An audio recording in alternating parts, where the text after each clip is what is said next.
Greetings students.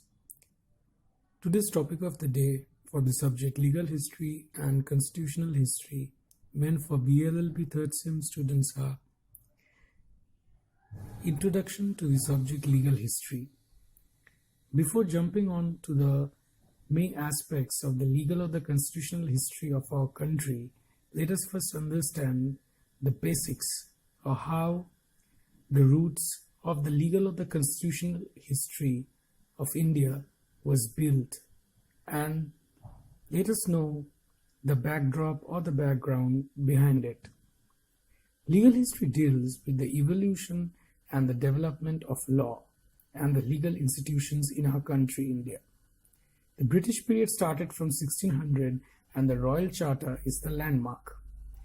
Queen Elizabeth granted a charter with the title The Governor and Company of Merchants of London Trading into East Indies, containing the company's constitution, powers and privileges.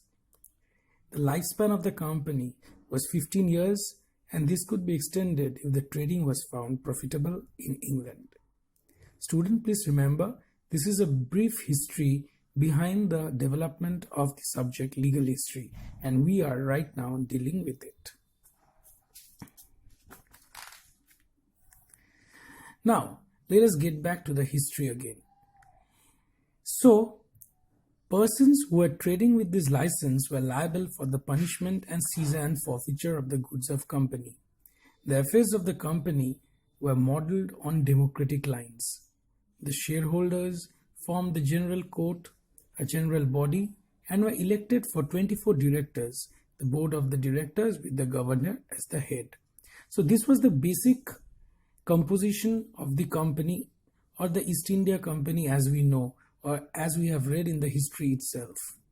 So we are studying here the basic composition of the East India Company, how they ruled then as a body, how the executive, the legislative and the judiciary was formed, and how it was run. So the general court was formed. Finally, powers of general court. Number 1, to make laws, to levy fines and to impose punishment. Secondly, no harsh punishments or death penalty could be given. Thirdly, to make ordinances and bylaws. And lastly, King's Commission. The 4 settlements of the East India Company was, firstly they settled in Surat, secondly in Chennai, thirdly in Bombay, and last and not the least was Calcutta, where the monuments of the East India Company was built. But this did not happen in a few years of a span of a time, but this took hell of a time, starting from 1601 to 1757. So this happened in a span of 150 years. So there was loads of developments that had taken place in this 150 years, and from one city to the other, from Surat to Chennai to Bombay and Calcutta, there was a slow development of the legal history of India. Though it developed under the British rule, also at the same point in time, the Mughals were ruling too, but in all falling in tune together at the same point in time, the legal history was slowly and gradually was developing.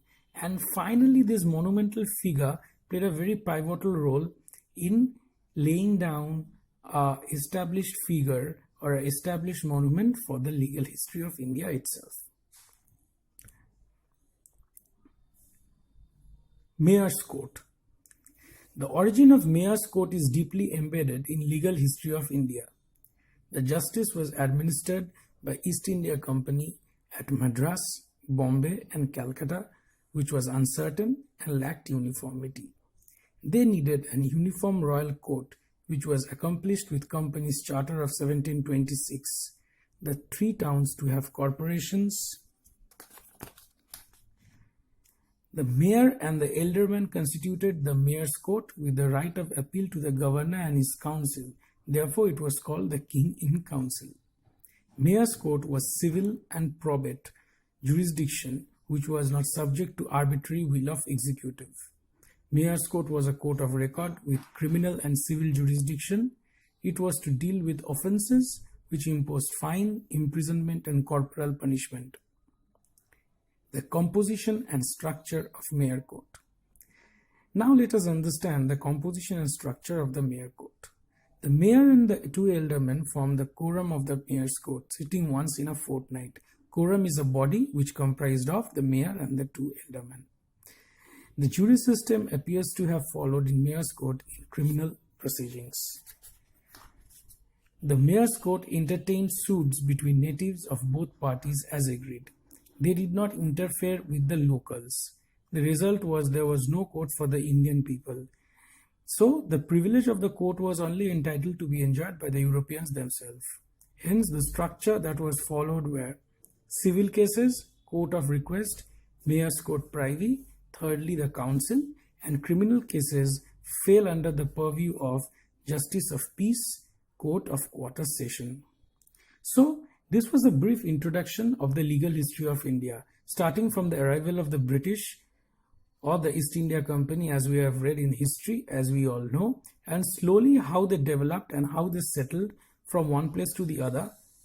As we have mentioned, the settlements from Surat to Kolkata or Calcutta, and finally laying down the monuments for Mayor Court, how the Mayor Court developed. Thank you.